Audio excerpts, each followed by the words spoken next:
తెలంగాణ రాజ్యసభ కాంగ్రెస్ అభ్యర్థులను కాంగ్రెస్ అధిష్టానం ఖరారు చేసింది. కేంద్ర మాజీ మంత్రి రేణుకా చౌదరి, రాష్ట్ర యూత్ కాంగ్రెస్ మాజీ అధ్యక్షుడు అనిల్ కుమార్ యాదవ్ను పెద్దల సభకు పంపాలని నిర్ణయించింది. వీరిద్దరూ కాసేపట్లో నామినేషన్లను దాఖలు చేయనున్నారు. తెలంగాణలో 3 రాజ్యసభ స్థానాలకు ఎన్నికలు జరుగుతుండగా అసెంబ్లీలో కాంగ్రెస్ పార్టీకి ఉన్న బలం మేరకు 2 సీట్లు దక్కుతాయి.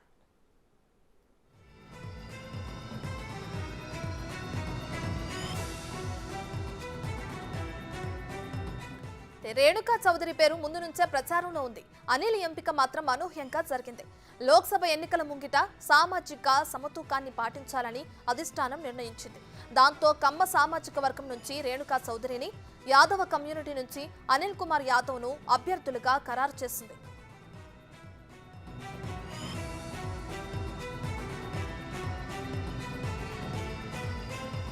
పార్టీలో ఫైర్ బ్రాండ్ గా రేణుకా చౌదరి పేరు తెచ్చుకున్నారు. అధిష్టానం వద్ద ఆమెకు మంచి పేరు ఉంది. టీడీపీ నుంచి కార్పొరేటర్ గా రేణుకా చౌదరి తన రాజకీయ జీవితాన్ని ప్రారంభించారు. ఆ తర్వాత అదే పార్టీ తరపున 1986లో రాజ్యసభకు ఎంపికయ్యారు. దేవగౌడ ప్రభుత్వంలో కేంద్ర ఆరోగ్య కుటుంబ సంక్షేమ మంత్రిగా సేవలందించారు. ఆ తర్వాత టీడీపీని వీడి కాంగ్రెస్ పార్టీలో చేరిన ఆమె వరుసగా 1999, 2004 ఎన్నికల్లో ఖమ్మం లోక్సభ స్థానం నుంచి గెలుపొందారు. మన్మోహన్ మంత్రి వర్గంలోనూ పనిచేశారు. 2009లో ఖమ్మం నుంచి ఓటమి పాలైన రేణుకా చౌదరి 2012లో రాజ్యసభకు ఎంపికై 2018 వరకు కొనసాగారు. వచ్చే లోక్సభ ఎన్నికల్లో ఖమ్మం సీటును ఆశిస్తున్న రేణుకకు అనూహ్యంగా రాజ్యసభ స్థానం దక్కింది.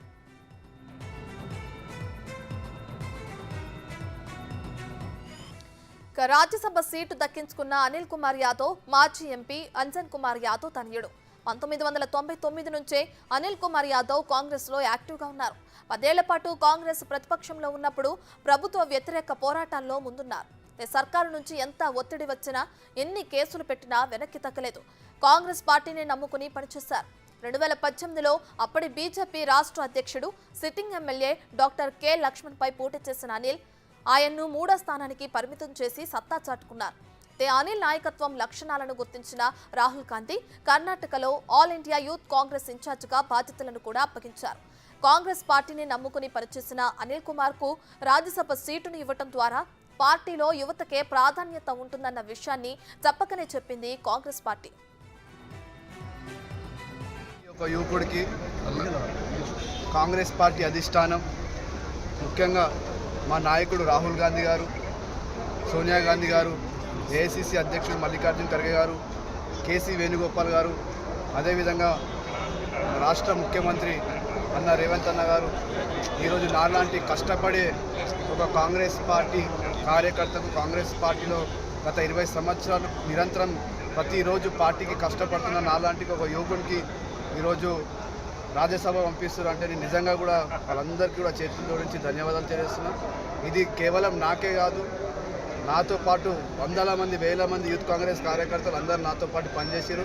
ఇదంతా వాళ్ళందరూ ఈరోజు నాలాంటి ఒక యువకుడికి కాంగ్రెస్ పార్టీ అధిష్టానం, ముఖ్యంగా మా నాయకుడు రాహుల్ గాంధీ గారు, సోనియా గాంధీ గారు, ఏఐసిసి అధ్యక్షుడు మల్లికార్జున ఖర్గే గారు, కేసీ వేణుగోపాల్ గారు, అదేవిధంగా రాష్ట్ర ముఖ్యమంత్రి అన్న రేవంత్ అన్న గారు ఈరోజు నాలాంటి కష్టపడే ఒక కాంగ్రెస్ పార్టీ కార్యకర్తకు, కాంగ్రెస్ పార్టీలో గత 20 సంవత్సరాలు నిరంతరం ప్రతిరోజు పార్టీకి కష్టపడుతున్న నాలాంటి ఒక యువకునికి ఈరోజు రాజ్యసభ పంపిస్తున్నారు అంటే నేను నిజంగా కూడా వాళ్ళందరికీ కూడా చేతులు జోడించి ధన్యవాదాలు తెలియజేస్తున్నాను. ఇది కేవలం నాకే కాదు, నాతో పాటు వందల మంది, వేల మంది యూత్ కాంగ్రెస్ కార్యకర్తలు అందరూ నాతో పాటు పనిచేసారు. ఇదంతా వాళ్ళందరి కృషి. ముఖ్యంగా ఈరోజు బీసీ నాయకత్వంలో బీసీ సోదరులందరూ కూడా ఎదురు చూస్తున్నారు. ముఖ్యంగా మా యాదవ్ సోదరులందరూ కూడా యాదవ్లోకి ఏం అవకాశం దొరకలేదని ఒక బాధలు ఉండే.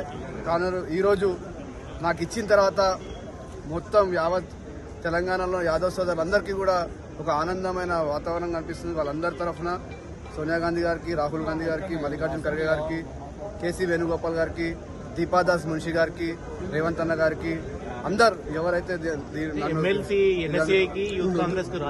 ఇది ఒక ఆపర్చునిటీ అంటే వాళ్ళు ఒక ఆపర్చునిటీ నాకు నాకంటే కష్టపడే వానికి ఒక మెసేజ్ ఇవ్వడానికి, అంటే పార్టీలో నిరంతరం డిసిప్లిన్ గా ఉండి కష్టపడితే ఎప్పుడు అవకాశం వచ్చినా కూడా ఇట్లాంటి ఆపర్చునిటీలు వస్తాయని ఒక మెసేజ్ ఈ రోజు నా తరఫున ఒక మొత్తం దేశానికి ఎక్స్పెక్ట్ చేశారా మీకు వస్తుందని? నేను నా జీవితంలో ఎక్స్పెక్ట్ చేయలే.